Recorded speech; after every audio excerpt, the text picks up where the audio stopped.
Suci ini saya bisa betul-betul banyak melakukan. Jadi bukan hanya teori yang didapat. Saya dapat teori dari wihara, saya dapat teori dari keluarga, dari orang tua, tapi saya punya kesempatan praktek lebih banyak di Suci.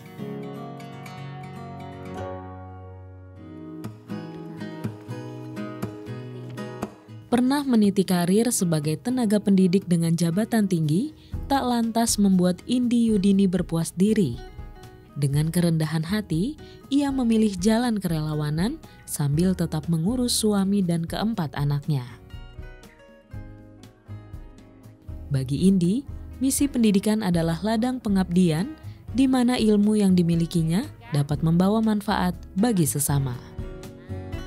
Kebetulan saya sejak SMA kelas 1 itu sudah menjadi kakak sekolah minggu di wihara. Saya dari kecil rajin ke sekolah minggu. Sampai SMA saya ikut bantu-bantu kakak sekolah minggu di wihara. Judul kali ini saya adalah seorang sesau dan Suku juga mau kalian betul-betul tahu siapa sih saya. Ini karena temanya budi pekerti ya, jadi lebih banyak tentang etika, lebih banyak tentang moral. Ya, contoh yang hari ini saya bawakan ke anak-anak itu tentang jalan mulia berunsur 8. Jalan mulia berunsur 8 ini betul-betul dhamma yang kalau kita punya 88 ya, berarti udah jadi orang baik lah sebetulnya gitu ya. Anak-anak kalau sudah tahu hal ini dari awal itu baik sekali ya. Jadi mereka udah bisa mengendalikan pikirannya, ucapannya, perbuatannya. Mereka tahu apa yang harus mereka lakukan dan yang tidak boleh mereka lakukan gitu. Tulisannya besar-besar ya, biar terbaca ya. Aduh, jangan kecil-kecil, nggak harus. Jadi bagus ya dari anak-anak kalau mengenal budi pekerti dari kecil itu sangat bagus. Tapi kan ini 1 bulan sekali, tentunya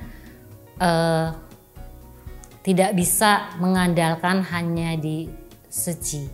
Jadi orang tua juga harus melanjutkan di rumah, di sekolah juga gitu loh. Karena di Suci kan hanya 1 bulan sekali. Aku ingin menjadi orang yang kuat mental terhadap apapun. Wow, keren. Kebetulan saya tahun ini pegang sesau. Tahun lalu pegang sesau dengan cincepan besar. Ada perbedaan ya. Lebih sulit yang pegang remaja sebetulnya. Betul. Contoh saya untuk menyampaikan materi yang tadi tentunya harus belajar dulu. Iya kan? Belajar materinya, belajar bagaimana menyampaikannya sama anak-anak gitu kan supaya mudah dipahami. Jadi kesempatan untuk belajar itu banyak di Suci ya. Belajar dalam hal pelatih diri yang baik dalam segi moral gitu maupun dari segi skill ya tadi ya. Jadi kita bisa, yang tadi tidak bisa bicara, yang mungkin tadinya nggak bisa fotografer jadi bisa gitu loh. Karena kesempatan belajar banyak sekali.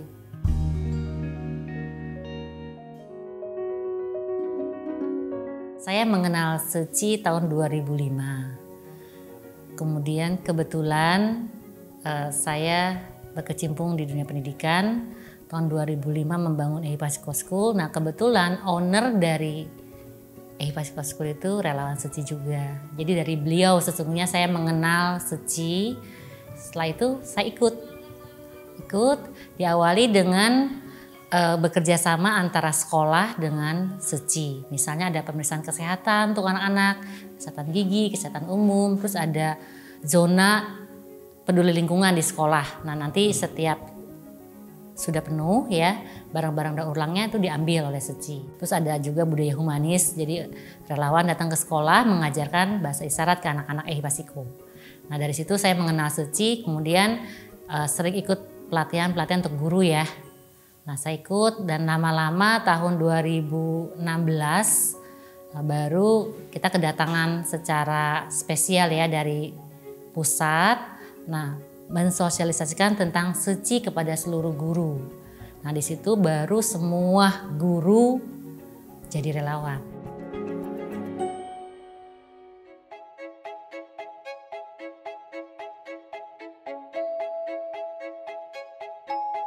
Indi tak hanya fokus pada misi pendidikan, ia juga terjun langsung dalam misi amal.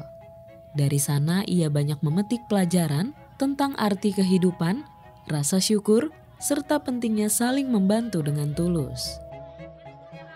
Kalau di misi amal yang sudah saya jalankan, Baksos ya, Baksos Kesehatan seperti itu. Kemarin belum lama ya di Desa Kemiri ya. Ternyata di sana banyak sekali yang sakit ya, terutama yang sudah cukup umur ya. Itu banyak sekali yang sakit dan sakitnya semua sama juga ya, hipertensi, diabetes, sakit kaki. Jadi ketika ke sana ya kita bersyukurnya ya untung kita datang ya, ternyata banyak orang yang membutuhkan kita gitu loh. Kemudian kalau yang di sisi Tangerang ini kita sering ngadain baksos untuk sembako misalnya ketika menjelang Lebaran, Imlek, Tahun Baru. Terus ada KKPK yang kita lakukan secara berkala sebulan sekali. Kita bisa mengunjungin para penerima bantuan suci, baik yang bantuan kesehatan, bantuan pendidikan maupun bantuan biaya hidup. Dari situ kita banyak belajar juga, banyak melihat, banyak mendengar. Jadi kita lebih bersyukur. Intinya sih, jadi selalu bersyukur ya. Melihat mereka, wah ternyata segini tuh kita udah sangat bersyukur banget. Mereka mau nyekolahin anaknya aja susahnya setengah mati gitu ya. Mau ke rumah sakit aja nggak punya biaya untuk perjalanan. Dari awal saya memang berprinsip harus bersama. Dengan bersama kita jadinya lebih mudah untuk saling percaya, untuk saling menjaga. Suami saya bisa lihat saya ngapain, begitu juga saya bisa lihat suami saya ngapain. Jadi kita ketika menjalankannya dengan tenang, dengan nyaman.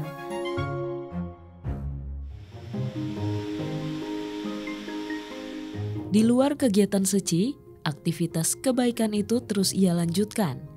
Di rumah, Indi menanam aneka tumbuhan, memanfaatkan sisa limbah organik menjadi sesuatu yang bermanfaat, dan mengumpulkan barang-barang daur ulang sebagai wujud kepeduliannya terhadap bumi. Ya suka ya, kan mata kalau melihat yang hijau-hijau gitu, ada bunga kan seneng gitu ya. Jadi happy kalau kita lagi capek-capek, capeknya hilang gitu loh. Jadi ya karena suka aja gitu loh. Suka, terus juga kan ini kalau secara untuk bumi ya, dia kan menghasilkan oksigen. Kalau di rumah yang lama saya nanam sayuran juga. Ada hidroponik, ada organik ya. Nah sekarang juga udah nanam sebetulnya, tapi baru 2 macam, cabai dengan pare.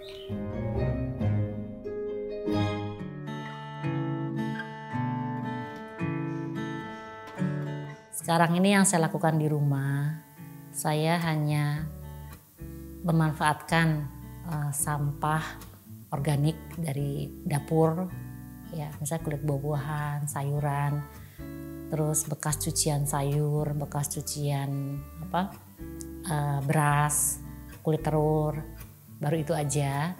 Kemudian kertas-kertas, plastik-plastik itu kita kumpulkan di rumah. Nah setelah banyak, biasanya diambil oleh depo atau saya yang bawa ke depo gitu.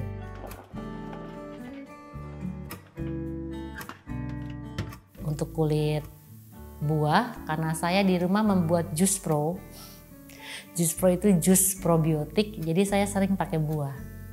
Nah kulitnya saya jadikan biowash atau saya jadikan ekoenzim. Kemudian kalau kulit sayuran lain saya diamkan setelah sekian hari, airnya bisa jadi pupuk juga. Paling 3 hari udah bisa kita pakai. Kalau kita lihat dibuang kan sayang ya, kalau memang masih bisa digunakan. Karena untuk nanam pohon kita butuh pupuk. Kalau bisa gratis, kenapa harus bayar gitu? Kita bisa bikin gitu loh. Dan ternyata nggak susah juga, cuman kalau yang saya lakukan saat ini yang gampang-gampang aja. Air cucian air cucian beras saya gunakan untuk perendamannya. Misalnya kulit bawang saya masukin, khusus kulit bawang. Nah ini tujuannya kan buat semprot-semprot ya kan, supaya ini sebagai insektisida alami lah.